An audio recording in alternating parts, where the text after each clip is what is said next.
Hello everyone, welcome to Genic. आज की इस शॉर्ट वीडियो में हम बात करेंगे कि क्या इंपॉर्टेंस रहती है कि ड्यूरिंग द एग्जाम हम यहाँ पर स्ट्रेस माइंड के साथ बैठे या फिर हम एग्जाम के अंदर यहाँ पर काम माइंड के साथ बैठे। कि बहुत सारे स्टूडेंट्स ये चीज की इंपॉर्टेंस नहीं समझ पाते कि काम माइंड के साथ पेपर को लिखना कितना इंपॉर्टेंट है। भले आपने यहाँ पर थ्रू आउट जो महीनों में आपने पढ़ाई करी है वो आपने कितनी ही हार्डवर्क के साथ करी है, क्योंकि अगर आप एग्जाम के अंदर इतने हार्डवर्क के बाद भी स्ट्रेस माइंड के साथ बैठे हैं तो वहां पर जो सबसे ज्यादा प्रॉब्लम होती है वो ये होती है कि एग्जाम के अंदर लिखा कुछ है, आप पढ़ कुछ रहे हो, आप माइंड में समझ कुछ रहे हो, आंसर कुछ और लिख रहे हो, यहाँ पर मल्टीप्लाई करना आप एडिशन कर रहे हो, सीधी सीधी यहाँ पर जो प्रॉब्लम नहीं होनी चाहिए आप वो सारी की सारी प्रॉब्लम करते हो जब आप स्ट्रेस माइंड के साथ बैठे रहते हो। लेकिन जब भी आप यहाँ पर एग्जाम को काम माइंड के साथ लिखते हो ड्यूरिंग द एग्जाम, अगर आपका माइंड काम है और फोकस रहता है तो उसका सबसे ज्यादा बेनिफिट होता है कि अगर एग्जाम के अंदर इनकेस थोड़ा सा डिफिकल्ट क्वेश्चन हो, थोड़ा सा कंसेप्चुअल क्वेश्चन हो, तब भी क्या रहता है आपका माइंड इस तरह वर्क करता है कि उसको सोल्व करने के लिए वो फोकस रहता है। ऐसा नहीं कि वो वहां पर कंफ्यूजन क्रिएट करता है।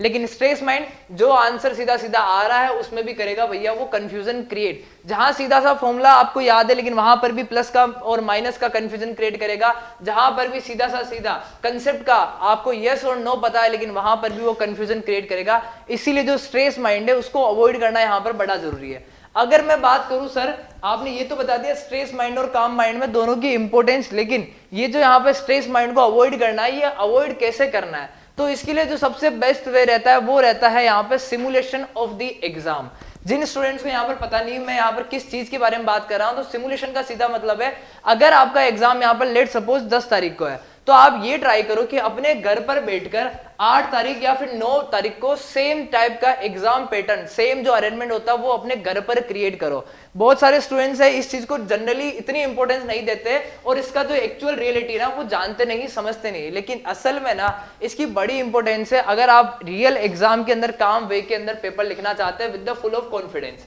अगर मैं बात करूं यहाँ पे सिमुलेशन किस तरह का, सेम टाइमिंग रखिए। अगर आपका पेपर 10 तारीख को यहाँ पर 10 बजे स्टार्ट हो रहा है और 12 बजे तक चलेगा, सेम पैटर्न रखिए। आप 8 तारीख को क्या है घर पे बैठिए, टेबल चेयर का अरेंजमेंट करिए, सामने घड़ी रखिए, बराबर टाइम के साथ पेपर लिखना चालू करिए। और जो पेपर है इंटरनेट पे खूब सारे पेपर अवेलेबल है, मॉडल पेपर हो गया, यहाँ पर मॉक टेस्ट वाले पेपर हो गया, कोई भी पेपर आप यहाँ पर लेके बैठिए। अगर आपका एग्जाम ऑफलाइन होता है तो यहाँ पर आप इंटरनेट से ओमार शीट की जेरोक्स निकाल के बैठिए, पेपर की जेरोक्स निकाल के बैठिए। अगर आपका पेपर ऑनलाइन होता है तो आप यहाँ पर क्या है अपना लैपटॉप सेम माउस के साथ लेके बैठिए, यहाँ पर सेम टाइम पीरियड के साथ बैठिए, यहाँ पर पूरा रूम को आप लॉक करके बैठिए, कोई भी किसी टाइप का कोई डिस्टर्बेंस नहीं होना चाहिए। आपको पानी पीने की आदत है ड्यूरिंग द एग्जाम, पानी की बोतल लेके बैठिए। जैसा आप चाहते हैं कि उस दिन एग्जाम के अंदर होगा सेम चीज को आप 2 दिन पहले या फिर 3 दिन पहले जैसा आपको सही लगे उस वे के अंदर डेफिनेटली आप फॉलो करें। फायदा क्या रहेगा, क्योंकि वो जो एक स्ट्रेस आता है ना, आप ट्राई पूरा ये करें कि वो जो स्ट्रेस वाला माहौल क्रिएट कर सकते हैं ना वो आप उसी दिन क्रिएट कर ले,